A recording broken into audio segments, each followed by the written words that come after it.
उसके जाते ही तन्वी दादी से बोली, देखा दादी, ये एक पल के लिए भी एक जगह नहीं ठहरती। पता नहीं जिससे इसकी शादी होगी वो बेचारा इसे कैसे संभालेगा। दादी ने मुस्कुराते हुए उससे कहा, वैसे शुचिता बता रही थी कि समीर ने अपनी नानी से चाहत के लिए बात की है और अब उसकी नानी चाहती है कि चाहत और समीर की जल्दी से शादी हो जाए।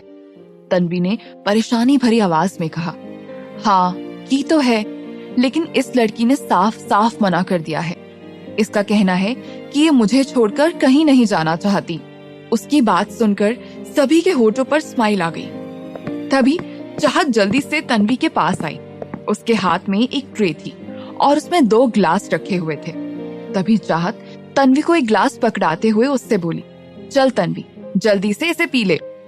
तन्वी ने ग्लास अपने हाथ में लेते हुए उससे कहा, ये क्या है? चाहत मुस्कुराते हुए बोली, मैंने ना तेरे लिए एक आयुर्वेदिक दवाई बनाई है जड़ी बूटियों से। ये तेरे और तेरे बच्चे की हेल्थ के लिए बहुत अच्छी होगी और ये बिल्कुल सेफ है। तन्वी ने ग्लास टेबल पर रखते हुए उससे कहा, नहीं चाहत, मैं ये नहीं पी सकती।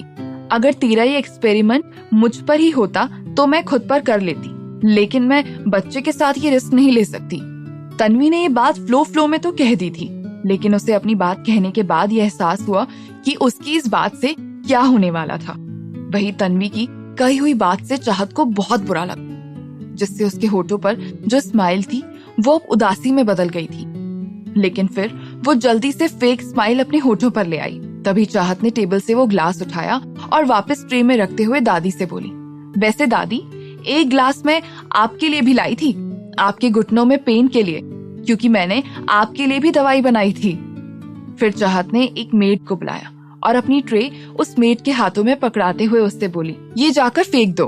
फिर चाहत ने दादी से कहा, दादी, मैं आप दोनों का बाहर वेट कर रही हूँ, आप दोनों बाहर आ जाइएगा। इतना कहकर चाहत बाहर चली गई। उसे ऐसे जाते देख तन्वी को अपनी कही हुई बात पर गुस्सा आने लगा। तभी दादी ने उससे कहा, चिंता मत कर तन्वी, तुझे पता है ना कि वो तेरी किसी बात का बुरा नहीं मानती। अभी थोड़ी देर बाद वो खुद तुझसे बात करेगी। शाम को जब वो वापस आएगी तब तू उसे प्यार से अच्छे से समझाना। वो अभी बच्ची है ना, इसीलिए उसे तेरी कुछ ज्यादा ही फिक्र है। दादी की बात सुनकर तन्वी तब जाकर थोड़ी रिलैक्स हुई और उसने हाँ में अपना सर हिलाकर उन्हें जवाब दिया। फिर दादी और तन्वी भी अपना नाश्ता खत्म करके बाहर कार के पास पहुँचे, जहाँ चाहत पहले से ही मौजूद थी। फिर वो तीनों कार में बैठकर एनजीओ की तरफ जाने लगे, हान्या होटल्स एंड रिजॉर्ट्स। दोपहर को जब चाहत होटल पहुंची तो वृश्चिका ने उसे बताया कि उसके न्यू बॉस डॉक्टर रजत 1 हफ्ते के लिए आउट ऑफ इंडिया कोई सेमिनार अटेंड करने के लिए गए हैं, तो वो अपनी जॉब 1 हफ्ते बाद ही ज्वाइन कर सकती है। उसकी बात सुनकर चाहत का मुंह लटक गया, क्योंकि उसे 1 हफ्ते तक घर पर नहीं बैठना। लेकिन बाद में वृश्चिका ने उससे कहा, चाहत, तुम चाहो तो 1 हफ्ते के लिए इस होटल में काम कर सकती हो, रिसेप्शनिस्ट की पोस्ट पर। वैसे भी ये टेम्पररी जॉब है, क्योंकि रिसेप्शन पर जो लड़की जानवी बैठती है वो 1 हफ्ते के लिए लीव पर है। और निशांत ने कहा था कि तुम्हें कुछ ना कुछ काम तो बताना ही है, इसीलिए मैंने तुम्हें ये काम बता दिया। तुम्हें रिसेप्शन डेस्क पर बैठना होगा। जब 1 हफ्ते बाद डॉक्टर रजत आएंगे तब तुम उन्हें ज्वाइन कर लेना। चाहत घर पर खाली नहीं बैठना चाहती थी, वो भी 1 हफ्ते के लिए, इसीलिए उसने वृश्चिका की बात मान ली। वृश्चिका ने पहले चाहत को होटल यूनिफॉर्म पहनकर आने को कहा। जब चाहत ड्रेस चेंज करके आई तब वृश्चिका उसे उसका काम बताने लगी। वृश्चिका जब चाहत को काम बता रही थी तब चाहत की नजर लॉबी में खड़ी कृपा पर चली गई। चाहत ने जल्दी से कृपा को आवाज देते हुए उसे हाथ से इशारे से अपने पास बुलाया। कृपा जब उसके पास आई तब वो कृपा से गले लगकर उससे मिली। कृपा ने भी उसे अपने गले से लगा लिया। तभी चाहत ने कृपा को वृश्चिका से मिलवाया। वृश्चिका और कृपा ने एक दूसरे को हक किया। फिर वृश्चिका ने चाहत को बताया कि कृपा को इस होटल में बॉस की पर्सनल सेक्रेटरी की जॉब पर रखा है। ये सुनकर चाहत को बहुत खुशी हुई।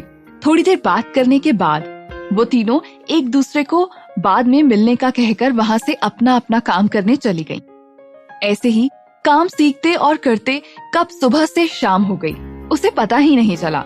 शाम हो गई थी, घर जाने का टाइम भी होने वाला था। चाहत अपना काम खत्म करके होटल की लॉबी में कृपा और वृश्चिका का इंतजार कर रही थी।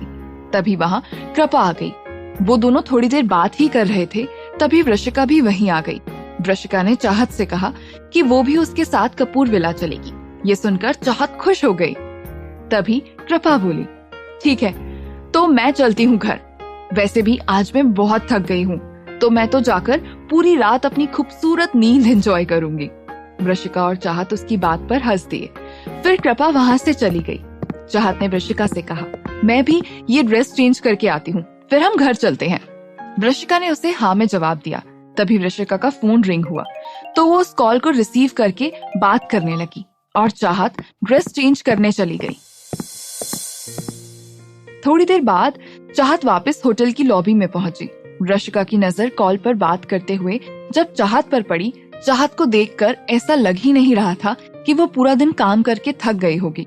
उसके फेस पर हमेशा की तरह ग्लो था।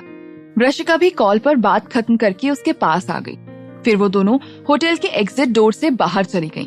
तभी चाहत के मोबाइल पर एक मैसेज आया। उसने देखा वो मैसेज तन्वी का था, जिसमें लिखा था, चाहत तू जल्दी से आर सिटी मॉल के पार्किंग में पहुंच, अभी के अभी। मैं तेरा वहाँ इंतजार कर रही हूँ, जल्दी आना, बिल्कुल देर मत करना। चाहत उसका मैसेज देखकर थोड़ा डर गई और सोचने लगी, तन्वी इस समय वहाँ क्या कर रही होगी और वो अकेली तो नहीं होगी ना वहाँ। फिर वो तन्वी को कॉल करने लगी, लेकिन तन्वी ने कॉल रिसीव नहीं किया। अब उसका डर और ज्यादा बढ़ गया और उसे बुरे बुरे ख्याल आने लगे, क्योंकि तन्वी प्रेग्नेंट थी और उसका अकेले अनजान शहर में बाहर निकलना बहुत खतरनाक था। वो इतना डर गई थी कि वो दादी या किसी और को कॉल करने के बारे में भूल ही गई थी। उसे और कुछ समझ नहीं आ रहा था। वो तो सिर्फ जल्दी से जल्दी तन्वी के पास पहुंचना चाहती थी। इसीलिए उसने जल्दी से वृश्चिका को अपने साथ कार में बैठने को कहा और फिर ड्राइवर को कार आर सिटी मॉल ले जाने को कहा। R City Mall, Mumbai. थोड़ी देर में कार सीधा आर सिटी मॉल के बाहर पहुंची। चाहत ने ड्राइवर को जल्दी से कार पार्किंग की ओर ले जाने को कहा। ड्राइवर सीधा कार पार्किंग में ले गया। चाहत और वृश्चिका जल्दी से कार से उतरकर बाहर तन्वी को ढूंढने लगे। तभी चाहत के पीछे से किसी लड़की की उसका नाम पुकारने की आवाज आई। चाहत ने जब पीछे मुड़कर लड़की को देखा तो वो हैरान रह गई।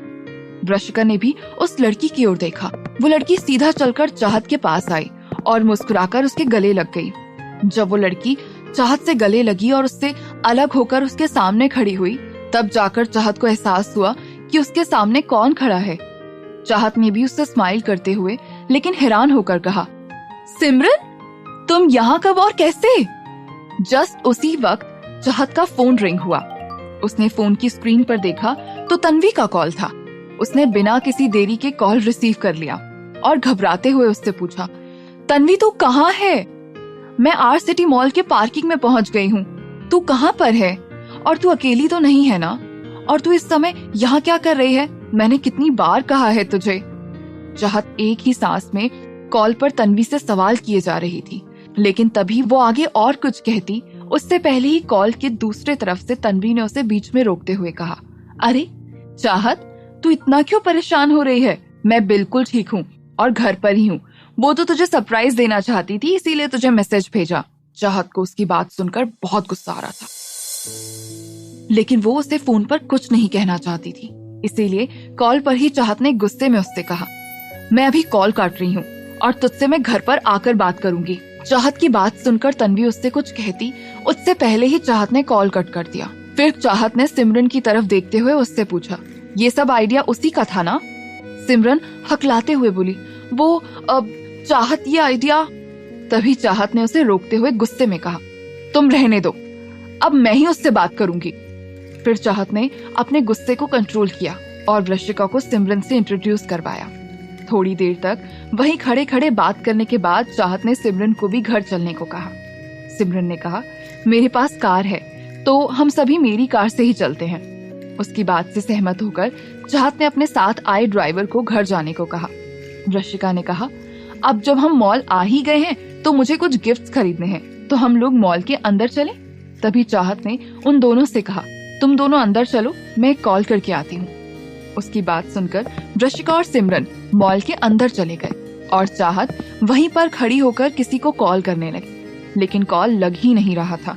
तभी 3 से 4 शराबी लड़के उस पार्किंग में आपस में बातें करते हुए आ रहे थे। उनकी नजर जब चाहत पर गई तो सभी उसके पास आ गए। चाहत को उनमें से शराब की बदबू आ रही थी, इसीलिए उसने सोचा अभी मॉल के अंदर ही जाना ठीक रहेगा।